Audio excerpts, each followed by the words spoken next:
L'Iliade et l'Odyssée, ce sont deux récits de l'Antiquité grecque. Alors, on n'attend pas, départ immédiat pour la Grèce. On dit qu'au 8e siècle avant Jésus-Christ a vécu en Grèce antique un poète nommé Homère.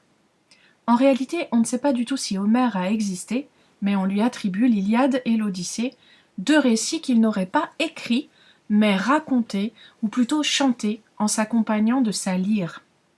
Ce qu'on dit d'Homère, c'est qu'il était aveugle et qu'il se promenait par les villages et les campagnes de Grèce pour raconter ces mythes fondateurs que sont l'Iliade et l'Odyssée.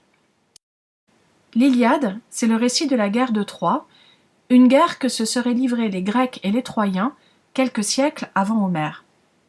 Lors de cette guerre, un héros nommé Ulysse s'est illustré, et c'est l'histoire de son retour chez lui qu'Homère raconte dans l'Odyssée. Tu sais qu'aujourd'hui la Grèce est un pays dont la capitale est Athènes. Mais à l'époque de la guerre de Troie, la Grèce n'est pas réellement un pays. C'est un ensemble de cités-États qui partagent la même culture et la même religion, mais dont chacune est gouvernée par un roi différent.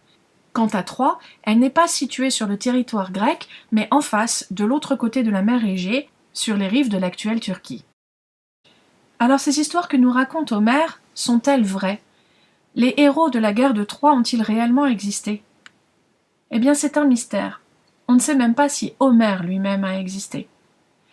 En revanche, ce qu'on sait, grâce à un archéologue nommé Heinrich Schliemann, c'est que la ville de Troie a bien existé, et que, à peu près à l'époque à laquelle Homère situe la guerre de Troie, cette ville a subi un pillage et un incendie.